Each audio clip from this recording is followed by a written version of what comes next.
All right, if we can start taking a seat, we'll get started on this.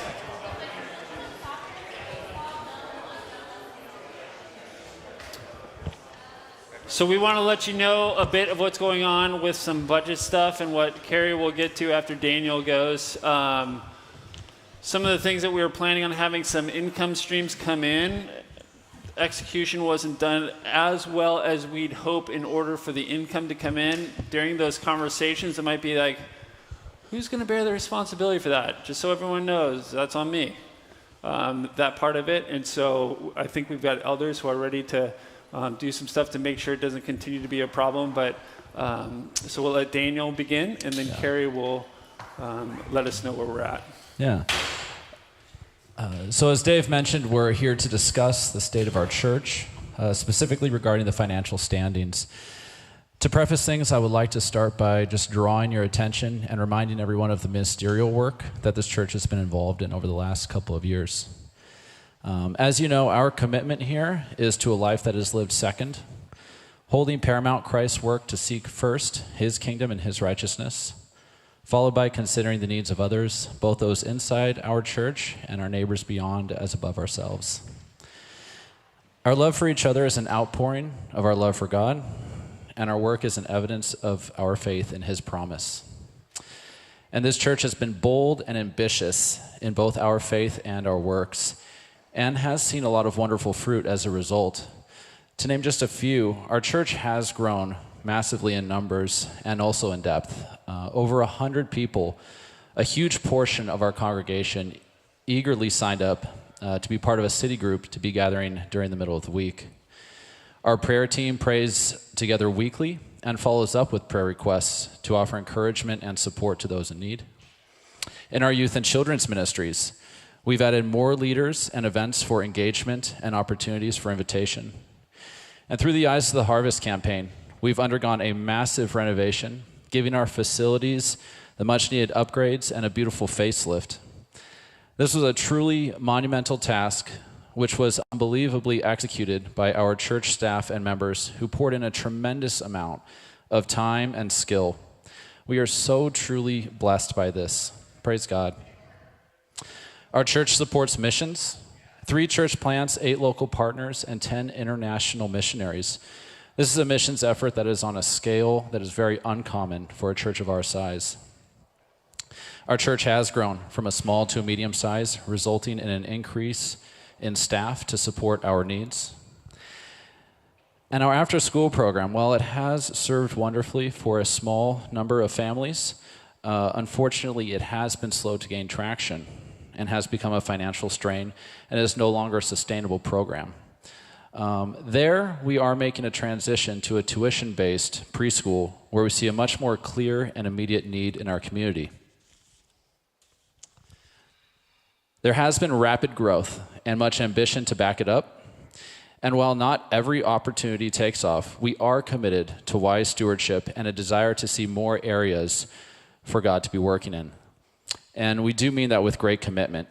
We don't see ourselves as playing the game of church to kick off another program or launch another event, to simply have a full church schedule of things that are going on. We truly want to enjoy God and share that pleasure with others. With that in mind, I'd like to ask Carrie to share a more detailed look into where we stand financially and how we can respond as a church family to meet those needs. Thanks, Daniel. Hi, everyone. I'm Carrie Wallace, and I think I know most of you, and I sure do love all of you.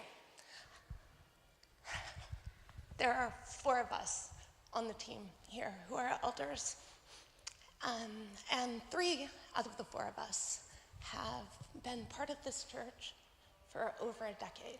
In fact, Dave and I were some of the founding members of the first precursor to part of this Water's Edge, and we met in our living room.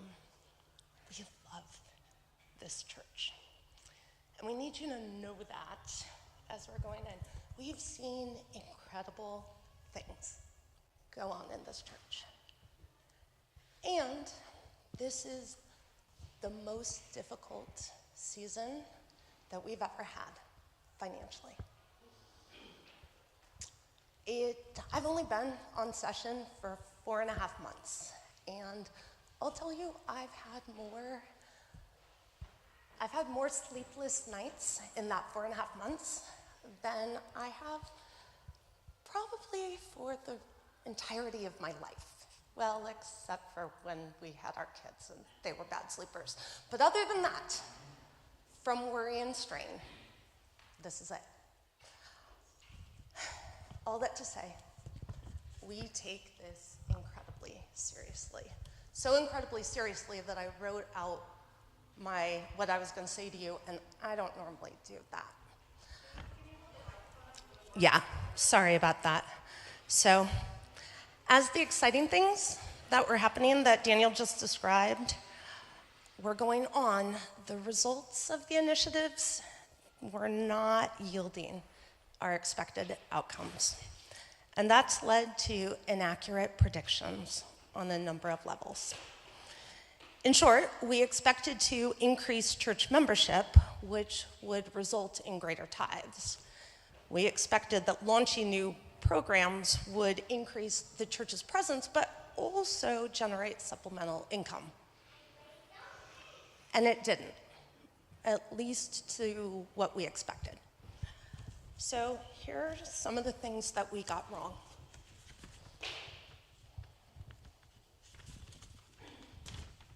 In 2023 and 2024, we hired amazing people out of identified needs, but without clear existing cash flow to financially support the roles. We ended up using reserves and some one-time government grants, thanks, that are no longer accessible to make up for that payroll. We also created a budget for 2025 that we predicted one-time donations would turn into comparable, continued, ongoing tithes and offerings. It hasn't. We predicted that rather than being a use of tithes and offerings, the after-school program would turn into a cash-flowing ministry. It hasn't. We predicted that we would make much more in camp income than we had the year prior because we would have time to advertise and get the word out. But it didn't turn out that way. And we thought we would be able to rent the facilities now that we've fixed them up to help supplement our tithes and offerings. And we have, but not at the level that we thought we would. We also expected the Kids Morning Out program would have more students and therefore more revenue than the year prior, and it seems pretty flat. So of course, hindsight's always 20/20, but looking in the rearview mirror, we have to conclude that we probably the execution of these initiatives, we wouldn't have done if we had known. So while we were trying to have a substantial impact in the community around us and really live out New City's vision of being second, we weren't able to develop these programs as we projected. And we haven't seen enough growth in the church membership, or at least the contributions, to offset the substantial increase in staff headcount. And looking at the situation now, we see that we were all gas and minimal brakes. Turns out that a lot of the really great projects that we've tried have had a longer time to mature, and they continue to be a drain on our operations budget. What that means, in plain English, is that our current expenses exceed our income, which is accelerated during this time of year in particular, because many annual tithes come in the month of December. We are going to run out of money by the middle of the summer unless something drastic changes. That glyph is what makes me wake up so often in the middle of the night. So, the one thing I can promise is that the elders take really seriously the call to be the best stewards of our resources. We are not going to let the church fall off the cliff, even if that means making incredibly difficult choices. We plan on this church being healthy, sustainable, and growing for decades to come. So, given our current careening to the cliff, we only have two levers to pull. We take in more tithes, or we cut more expenses. We cut our expenses. The reality is we're gonna have to do both, but we're just not sure how much yet. So we're turning to you to help give us clarity. We've already decided that we have to shut down the after-school program, even though it's amazing, and not have summer camps that were excellent, and reduce spend in multiple categories. And we still have more to go, a lot more.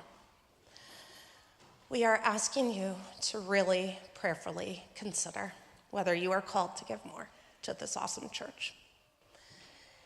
It turns out that 11 families give 65% of our tithes. The elders have no idea who these families are, but it does tell us that we could probably diversify our income a little bit. Given the recent changes to the summer camp expectations, along with lower after-school program enrollment, lower rental income, and no notable increase in monthly tithes, it appears that we need at least an additional $180,000 in the next few months to keep the current burn rate and status quo, and then have a small buffer at the end of the year, assuming that December giving is as robust as it usually is. And in case you didn't know, usually we get about 25 to 35% of our annual giving just in December. So I need to be really clear that this additional 180,000 or so that we need can't just be an acceleration of the tithes that usually happen in December. That would handle a little bit of cash flow issue, but it would not handle the budget issue. It just shifts the chairs on the Titanic. We have to be very clear that in addition to the tithes that we received last year, we have to receive at least 180,000 more to maintain just the status quo. And we have to know it by June 15th, because we've set a deadline for ourselves so that we can be as kind and as generous to our staff as we can if it turns out that we don't get those funds. We have fantastic people here who deserve to have a gracious farewell if it turns out that we have to do a heavy reorganization. Because if we don't get that added income, then the only other lever we have is cutting expenses. And we'll pass out a handout and we'll show you we're tightening up a lot of possible expenses, but it still only cuts about 24,000. The reality is that right now we appear to have payroll costs that are over 85% of our current tithes and offerings. The recommended best practices in churches nationwide is 60%. And Southern California, maybe you bump up to 65%. So we're gonna have to make a major cut if our income stays as it currently is. Sorry. And that truly breaks all of our hearts. We have to let you know that too, because if we have to make major cuts, things will probably look different than it does right now. We may have to stop certain programs or lean much more heavily on volunteers, like we did when we were a young, scrappy congregation. So we also ask that while you are praying about what financially you may be called to give, we also ask that you pray about what skills and talents you have that you may be able to offer the church.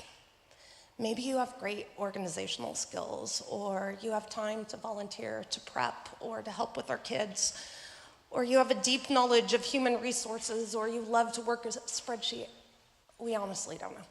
We don't know what you might have to offer. We do know that this is one of the most talented group of people that we know. And that we also know that when you invest your time and resources in the church, people have more joy, feel more connected, and reap more benefits of community. So maybe that's what God is calling us to in the current season of the church. We don't know, but we do know that he is trustworthy and he offers wisdom to those that seek it according to his purpose. So we are laying it all at his feet and asking him what we should do, so that we can hopefully prevent ourselves from getting into this position again in the future. We want to share with you our simple plan for decision making after June 15th. Number one, we're going to first get really good data. We will shore up our accounting processes and reporting so that we can get crystal clear on what we have and what we don't have.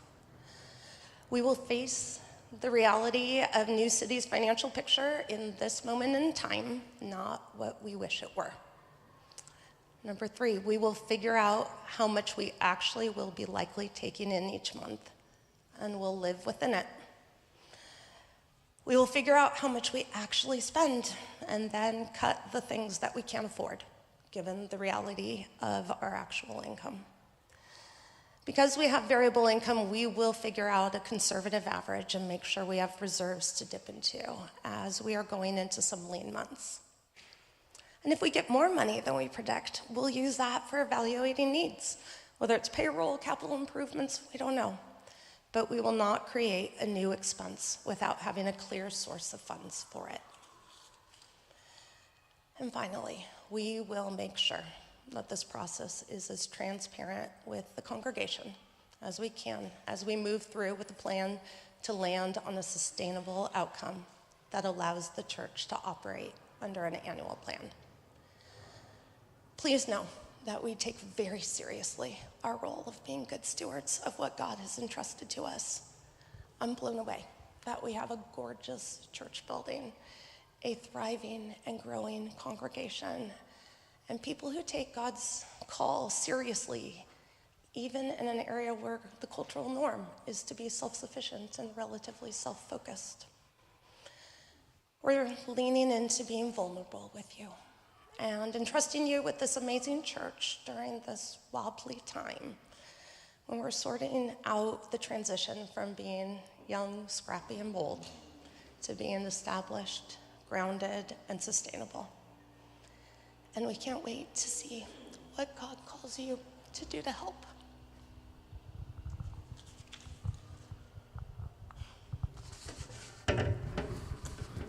And now, We have Ken go through that. And Ken and Carol are here for questions.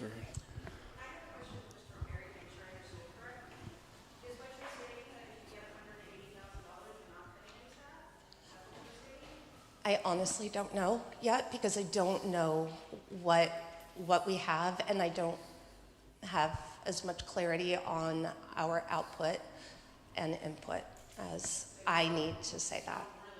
I don't know. 180,000 appears to be what we would need to keep everything sustained. What I can't tell yet is what that does for our reserves. And I want to make sure that we don't have this situation again. We need to have reserves.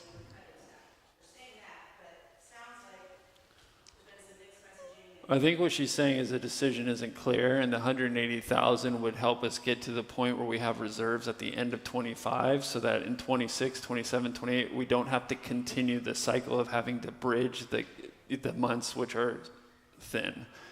To clarify a little bit, we currently have $140,000 in Microphone. To clarify a little bit, we currently have $140,000 in the bank. Based on our operational budget right now, we'll run out of money towards the end of August. And to get from the end of August until December, we need $110,000. So when you look at this chart, the 180 was what we would need to match last year and bring our beginning of the year reserves to where it would support us for the year. But we're going to burn through 110 of that, and so you really need 270 to get to where we want to be the 1st of January to have sufficient funds to cover the operation budget for the year. The second column, we've cut and taken out as everything that we can. It's discretionary spending. We would cut back on the Kingdom Engagement Team spending. We would cut back on the musicians. We would cut back on hospitality spending. We would reduce some of the youth funds. Those are things that we're not cutting out entirely, but if youth has $5,000 in their budget right now that they haven't been spent, we're going to take 2 of it. And that came up with a $20,000 saving. So that's where the 270 comes, that's where the 180 comes from, and that's where the 270 comes from.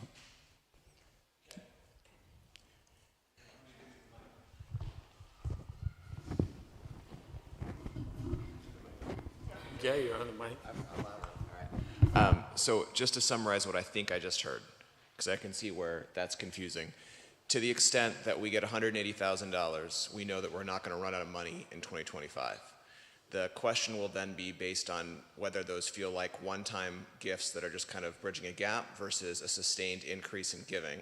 That would determine whether or not we need to cut staff at all or reduce it in some capacity, because 180 gets us through the year, but if we don't get that as a sustained giving versus a one-time giving, then we'll be just headed back for the same spot in some future date. And rather than every 12 months we come back and ask for 180 grand, session will look to make cuts to level out for that. So that's the answer. The 180 gets us through the year, but yeah, it's not sustainable. Okay. Is that a correct understanding? That's correct. The one factor that's not factored in there that is extremely important is what the preschool does. We've got 3 rooms downstairs that can support 45 kids. If we get 15 kids, the preschool will break even. If we get 30 kids, the preschool will show a profit of around $50,000 for the year. If we get 45 kids, the preschool will show a profit of $130,000. That's all speculative, but we are going to open a preschool, so we will have some number of kids. This is the 3rd or 4th year that I've been hearing about how we're going to have kids and they're going to generate revenue. I know these are different kids. These are younger kids, and perhaps more profitable kids. But what said candidly, like, why would I think that the preschool is not going to be another money pit? So when I got here 3 years ago, I met up here with a bunch of people in the congregation, and they remembered back in the day where First Baptist was the hub for kids' activities, after school programs, preschool, stuff like that. I was told there was a big need for after-school programs. Jalen was in kindergarten at the time. I took him to kindergarten, and I saw these parents scrambling for after-school. I was like, wow, there really is a need, and so I talked to the session about starting it. Turns out there is a need, but it's only for a couple weeks in the kindergarten age group, which Jalen was. And so in addition to what I was hearing, my experience was not what is true of the whole community. And so we started moving towards an after-school program as opposed to a preschool for that reason, but you also have to get licensed. And with an after-school program, if you're not licensed by the first day of the school year, there's no way of getting those kids. It's really hard to pull them because the other ones keep them or have them pay months in advance, especially TLC. So we did start it. There was good after-school program. We just didn't find a way to pull kids. However, during licensing, and with some of our staff who have tuition programs, they said, you guys really should have started with preschool. Since then, I've met with 15 families, touring them of our area and telling them of preschools, working with someone in our community who's well connected to these families. She says of those 15, 11 of them are good to go right now. And so that's before we've announced anything. I just told one person in the community, so I found more needs. And in fact, some people in the community have come to me and said, hey, we heard this is going to happen. Does it happen? Well, I was like, no decisions have officially been made. We're not licensed for it, but yeah, it's something we're thinking about. So I'd say I've done a little bit of due diligence. I happen to see, I am probably the one that sees things more rosy than anybody else, but my experience in what I've talked to the people in the community, there's a stronger need for that. So what's the cost of getting that going? Roughly $30,000. Where is that here? It's in the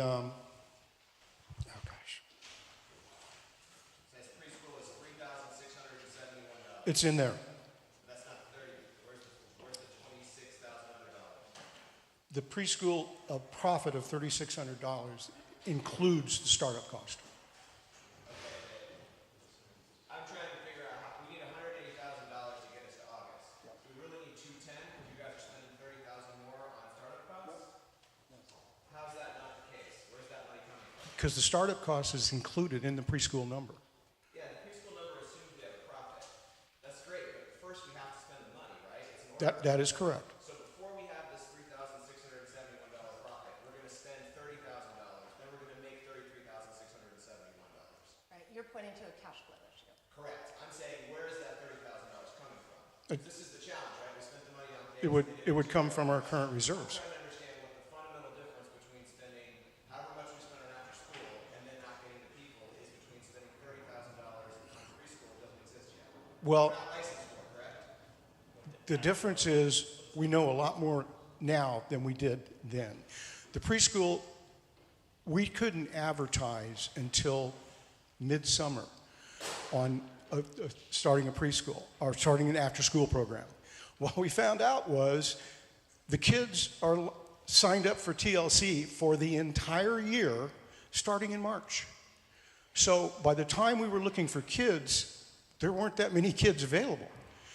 And we thought we would get kids based on that. So this time we know a lot more about it, and we've been told that it's possible to line kids up, as Dave said. We had 11 families right now, 15 breaks even. So, I mean, if you, But those people wouldn't be paying till the fall, right? they would be starting in, we're guessing they would start in October. Yeah, October. Yeah. So I'm saying between now and then, we have $30,000 in costs with no associated cash flow. Is that statement accurate? That's correct. Yes. And then what we're Yes. predicting is a profit in the October, November, and December of $8,000 on the preschool. So if you think we have no kids, then you add 30, you take away, you would have a larger loss in the preschool. I don't, It'd be 3,600. I guess what I'm asking is, I'm trying to understand is, I think it's great if we can make $50,000 or $100,000 a year in preschool. That certainly helps. Like, right? I think we're all in agreement that Rockland preschool is a win. I'm asking whether or not this is the moment to take that risk when we've already. This whole thing started with you guys listing out a series of things we tried to do that didn't make any money, and now you're like, hey, I know the last 7 things we tried were money losers, but now we have an 8th thing, and this one is going to make us money. Even if it makes us money in the short term, it's $3,600. So it's not actually like next year we're hoping to get 50 or 100 grand out of it, right? We're not going to make any real money this year. I'm asking, why take that risk at this moment? Why not try to get the church sustainable on its own, and then from a position of sustainability, start launching into other programs that might make money versus doing it from we're already in the hole? to do that, you would have to cut the current budget substantially. Why? Because it's only $3,600 of profit that's listed. I'm looking at this document, preschool. It says preschool. Yes, I just explained that's because we're counting on income in October, November, and December. But to answer your question, if you take our current giving of $773,000, our payroll is $606,000. So to get to a sustainable level, you would have to cut a substantial amount out of the current budget. And other than the payroll, we've already taken $20,000 out. So other than the payroll, it would have to come there. You would probably have to cut payroll by $180,000. And the reason to invest and take the chance on the preschool now is exactly what you said earlier. If we don't, then we're going to be in the same boat every year, coming back and asking for a substantial amount of money to support the current overhead. So the time to move is now with the families that we have lined up and work to get more families so that by the end of the year, we can look and go, hey, we got 30 kids. That's $55,000 we don't have to cover. Hey, we got 45 kids. That's $130,000. The gap's almost covered. The gap is covered. That's the reason. But Chris, I think your question is a great question, and I think your point is a great point. And those other questions that elders are dealing with, and they're looking at the same numbers that you are. And in addition to Carrie and Daniel, Ramona is also an elder, and also is Michael Anderson, who's being a really good dad right now. And so these elders are looking long and hard at these decisions as well. And with your point is true. We did have plans for some of these programs making money. So what would be different about this one? Carrie, Michael, Ramona, and Daniel are also wrestling with those two. You know, I think what would be different this time is the learning curve. There was a learning curve to get to this point. I think that our staff now knows better on how we can bring in sustainable income through the preschool. I think right now it would be short-sighted to cut staff. I think we can cut deeply in other areas. One of the things that you have to remember is this is a house of faith. This is not a business. And where there are gaps between expenditures and income, that's where faith comes in. We've been here before, and I have seen us get pulled through. The 11 donors, God bless you. The vision to try to make this happen and to become more sustainable is a good plan. I don't think we should give up on it now. And to be clear, I'm not suggesting, I'm suggesting that. So I would agree with you that the church is a faith-based organization based on the tithes and offerings of our community. All the side things are businesses. Like, they may help the community with their businesses. Like, we're not starting a preschool, like, just to, we're not hoping, we get 15 kids and break even for the next 10 years. I don't think that's victory for us. I think they're designed, we're spending money, we're taking risks, they're businesses. Right. And they may help the community with their businesses. So I'm asking questions about the business side, not the tithing side is something. We got to figure out what's this church's appetite for giving relative and ability for giving relative to its expenditures. I'm simply saying this is another business venture. It's a business venture, but it's connected to a house of faith. Been a part of a church in the past that had a preschool, and every week I did a chapel for all the preschool kids. And there was very much a connection between our children's ministry and a connection between our preschool. So I understand your point, it's very true, but there are all kinds of opportunities to bring our church into the lives of the people who come to the preschool in ways that they wouldn't show up on a Sunday morning. So I think it's both and. I think it's a business and there's opportunities for ministry that you wouldn't get otherwise.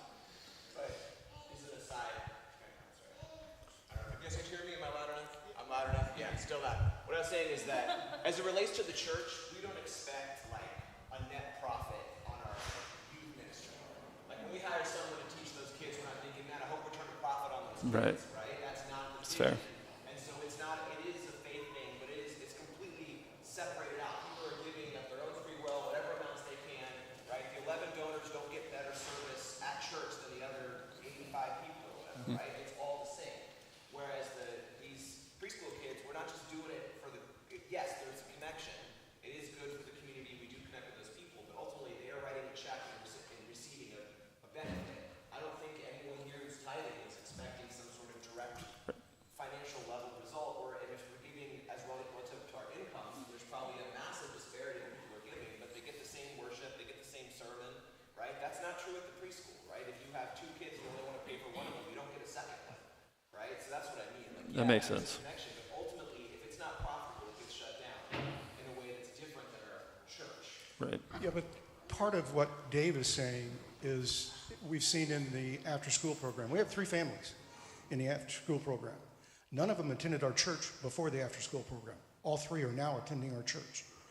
That's ministry. I mean, we expect the same thing in preschool. We expect the people to see the facility, and some of those people will eventually start attending the church and probably will donate. So it's Can I It's not as straightforward. Go ahead. So a couple of things.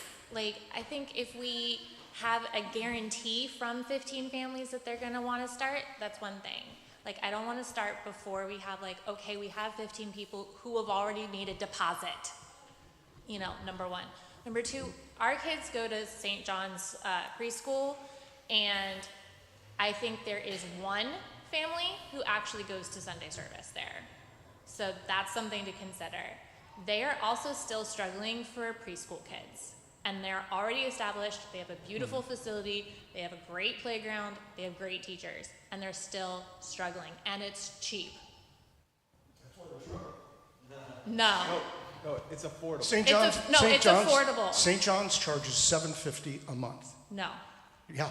Okay. We pay it. It's more than that. I think your point is excellent about the 15 signed up. Yes. That's one thing for us to consider. But the expectation that someone's going to go to preschool and then come here is not the correlation. And like now, our Caroline's at Westchester Lutheran. Very few of the kids from that school actually go to church.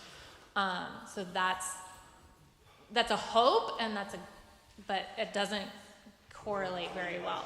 Right. I would agree. Our kids went to preschool and same thing. Yeah, we didn't go to the church. So those are things that I would be concerned about. And then you also is what age would the preschool start? Because I think there's more need for infant care than there is for like 3 to 5 year olds. Like, there's a lot of people who need like 8 weeks to 18 months, because most of the preschools start at 18 months. What do you do if you can't afford a full-time nanny from 8 weeks to 18 months? That, I think, is the bigger need. Yeah, we were thinking 2 to 5. I see a lot of people looking at their watch. How about this? Myself, Ken, Daniel, Ramona will all be up here if there are further questions, but your points are all excellent, and there are things that are being considered as we go. Carol? I think before we close, if I'm not mistaken, in addition to the budget reductions here, there have been some reductions in staff already. We basically closed the preschool, after-school program.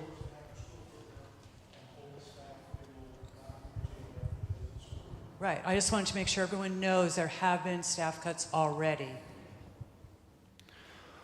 All right. So myself, Carrie, Daniel, Ramona, Ken will be up here if you have further questions. And I know a lot of you have to go, so I will pray, and then we'll get going, and we'll be here for questions. Let's pray. God, thanks for this time. Thanks for the chance to be transparent. Thank you for what you have done and what continue to do through New City Church. We want to serve you well. We want to be wise stewards with what you've given us. And so, God, may we make wise decisions to be wise stewards of what you've given us. And thank you for the ministry that you've entrusted us to participate in. Thank you for the people in this congregation right now and in this room. And Lord, we trust the future of New City Church to you. And we want to be the church that you dream for us to be. And may we do what we need to get there. We ask these things in Jesus' name. Amen. Thanks, everyone. If you have further questions, we'll be up here.